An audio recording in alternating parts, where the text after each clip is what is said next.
Hello everyone and welcome to Hot Shots TV. I'm Scott Briard and, well, this is one very overdue episode of This Is Darts. Weeks and weeks I've been meaning to get in here, have a chance to sit down and update you on what's been going on in the dart world. We did have a chance, I think about 2 weeks ago. I had the Yen brothers, Christopher and Nicholas from Mississauga in. Had a few moments to sit down with them. Their dad Peter was here in the room as well.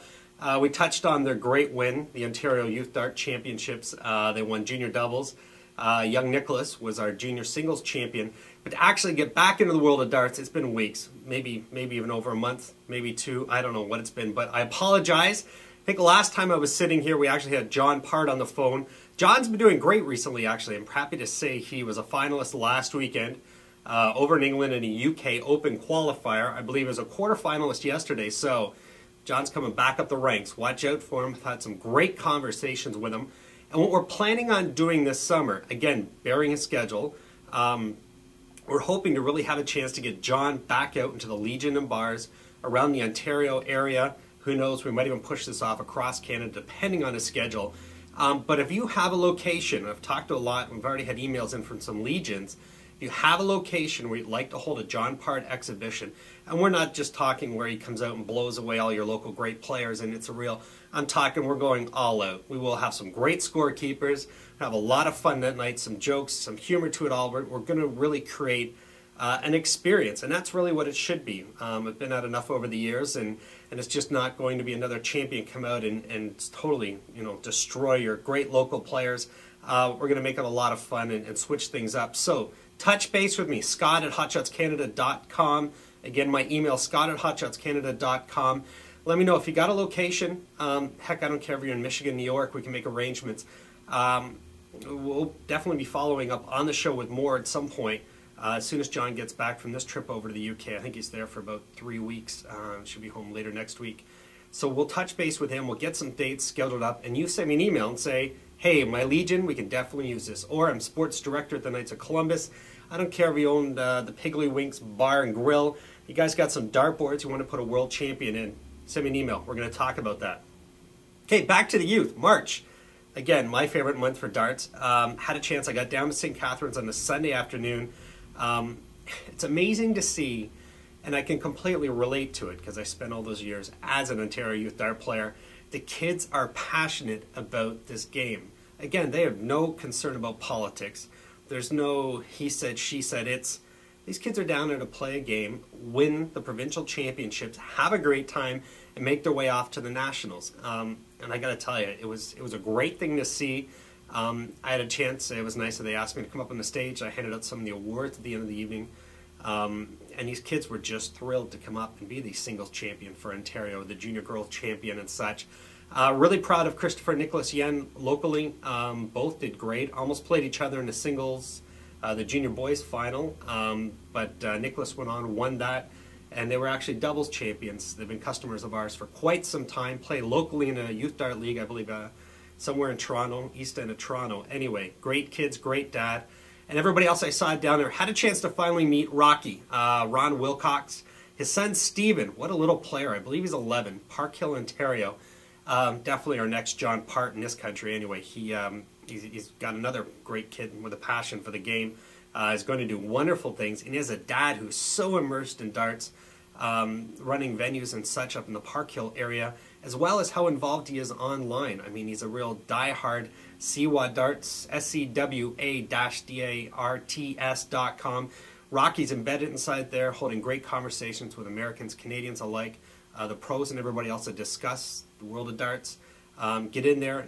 Rocky is, you'll see him commenting on most things. Great people, a great family from Park Hill. And keep an eye on thisisdarts.com. I will, Stephen's going to be sending me updates, and he sent a couple already. Tournaments he's playing at, things he's up to, how's school going. I mean, what better way to get the news than from an 11-year-old diehard dart player? I'm going to enjoy it, and I hope you do too. So I'll be make sure I post Stephen's updates for us online. Now, the adults. I made my way down. I was at the general meeting. A lot of the players showed up afterwards to start playing in the Ontario Open. So I had a chance to get down there for the meeting. I kept my mouth shut through it all, which was good, which was difficult, but it was good.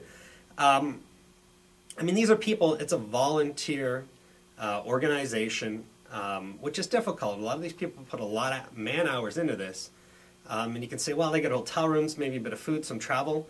Well, so they should. So I won't debate that argument. I'm fully in belief that they deserve the hotel rooms, the travel and food and such to go along with it, because they're working all weekend towards your enjoyment, your tournament play, making sure you have a great time, the venue's proper, tournament play flows through correctly. But it's difficult to see. The president, National Darts Federation of Canada, Bill Hatter, was there. Treasurer Donnie Cruikshanks, I've known since I was a little kid. And it was a real difficult thing to see players not accepting a $3 a year increase from $12 to $15 to play in a nationally recognized organization where you can qualify your zones, your provincials, make your way to the nationals, and then qualify potentially to the World Championships. I don't believe there's another game or sport where you can pay so little to become a member.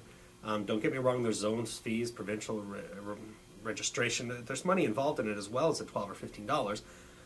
But it's an absolute steal. You put a kid in hockey, you go and sign up for curling, all these other things. Don't get me started. It can cost a lot of money. So for those of you out there, let the extra $3 slide. Know that the NDFC has been around for a long time. It's in the best interest of the players. It's produced great champions like Bob Seneve, John Part, and those of you that know other great top players that are off flying around the world playing in the World Cup or the WDF events. Make sure you're there to support it. Johnny Rogers didn't found it for, to be talked about so negatively. The NDFC is there for a great reason, and Darts Ontario is an arm of the NDFC. And let's not forget that either. You need the NDFC to have Darts Ontario. So there's another key point. Make sure it's a provincial body of a national organization. Let's not forget that. And it's healthy. It's great to see the financials so large. It's a profitable little organization, Darts Ontario. I believe they might have more money in the bank than the NDFC. Although, yes, we do have a majority of the players in the NDFC are from Ontario, a large percentage. I was surprised at that. I thought a lot of the smaller provinces, especially territories, would have more dart players per capita, but not the case. Anyway, not in the NDFC's structure, and I was actually quite surprised. So I did talk to Bill. Had some words with a wonderful lady by the name of Sue, Darts Ontario as well. So I'm hoping to send out some information to them. I think more marketing needs to be done for both organizations. The ability to generate revenue from sponsors. I know we're going to go back to alcohol can't get involved and cigarettes can't get involved. But let's look at all these poker websites. I mean, billions and billions of dollars are trading hands online annually. With poker and gambling websites, easily I believe some revenue can be generated from them. And there's some Canadian websites dealing with poker and gambling. I believe they're held on the Indian reserves that might be interested in sponsoring. Darts is a demographic potentially of your online poker players and gamblers. The two go hand in hand. So I think there's opportunities. I'm going to step up. I've got letters for both and we're preparing. And hopefully we can do some work with them. No, I'm not going to get involved in any political bodies of any sort, run for any executives, but we'll definitely be passing on some information. So, had a great time. Great to see all the adults again. Some fun faces, some great players that were youth players as well. Great friend, Sean Brenneman. Great to see Sean there and some of the others. So, and I think everyone had a great weekend. Doug Johnston joined the team this year, qualified top 8. Will be on his way to Newfoundland for the finals in May for the Nationals. Great customer of ours, so congratulations, Doug. Way to go.